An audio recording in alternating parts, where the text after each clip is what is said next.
Welcome to my channel. ఈ రోజు అయితే మంచి లంచ్ అండ్ బ్రేక్ఫాస్ట్ రెసిపీ అయితే తీసేసుకుందాం.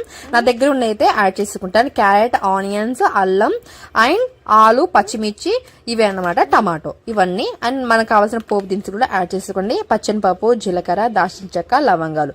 ఇంతేనండి. ఇక రెసిపీలోకి అయితే స్టార్ట్ చేసేది. ఇక్కడ చోళ వేసుకుంటున్నాను. మీ దగ్గర ఉంటే వేసుకోండి. మూకుళ్ళు అయితే 1.5 స్పూన్ ఆయిల్ వేసేసుకోండి. సో మనం వేసుకున్న పప్పు దినుసులు అన్ని వేసేసి చక్కగా ఫ్రై చేసుకోండి. తర్వాత అల్లం వెల్లుల్లి పేస్ట్, కరివేపాకు అన్ని వేసుకొని అది కూడా పచ్చివాసన పోయేంత వరకు వేయించుకుంటే సరిపోతుంది. లైట్ గా ఫ్రై చేసిన తర్వాత కరివేపాకు, మన దంచి పెట్టుకున్న అల్లం అయితే యాడ్ చేసేసుకుని కొంచెం 1 నిమిషం పాటు చక్కగా ఫ్రై చేసుకోండి అవి కూడా. అండ్ ఫస్ట్ అయితే దీంట్లో ఆనియన్, పచ్చిమిర్చి అయితే ఒక 20% మగ్గితే సరిపోతుంది అనమాట. ఓవర్ మగ్గినా బాగోదు అనమాట ఈ కిచిడిలోకి. అండ్ పలావ్ కూడా పిలిపించుకోవచ్చు మనం. సో మనకి ఏ పేరు పెట్టుకుంటే ఆ పేరు అనుకోండి. దాని తర్వాత మన దగ్గర ఉన్న అన్ని వెజిటబుల్స్ యాడ్ చేసేసుకోండి.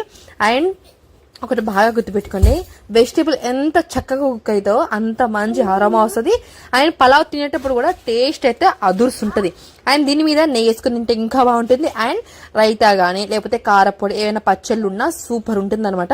మీ దగ్గర ఉన్న దాన్ని బట్టి వేసుకోండి. ఏమీ లేకున్నా నెయ్యి అయినా లేకపోతే అసలు ఉట్టిగా వేసుకున్నా సరే, చాలా బాగుంటుంది అనమాట.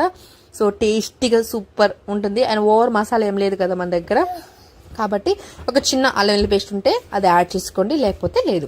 అండ్ దీంట్లో సరిపడా సాల్ట్ అయితే యాడ్ చేసుకోండి, చక్కగా కలిపేసుకోండి. ఆగ్బంగారు తండ్రి వంట అయిపోతుంది, దాని తర్వాత మాట్లాడుకుందాం. సో మనం 1 గ్లాస్ రైస్ తీసుకుంటున్నాం కదా, దానికి 1.5 గ్లాస్ వాటర్ వేసుకుంటే సరిపోతుంది. ఓకేనా నాన్న?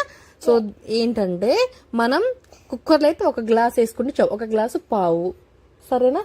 పప్పు కుక్కర్లో. అదే రైస్ కుక్కర్లో ఏందనుకోండి 1.5 గ్లాస్ కంప్లీట్ గా వేసుకోవాలన్నమాట.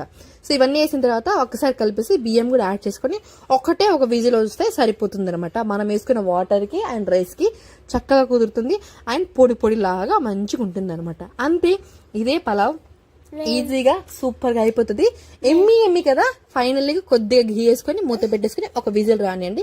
అంతే, టమాటాలు అన్ని చక్కగా కుక్ అవుతాయి. సో ఫైనల్ లుక్ అయితే చూసేయండి నాన్న. తిన్నావు కదా, ఎలా ఉంది? సూపర్ కదా. సూపర్ చెప్పు. సూపర్.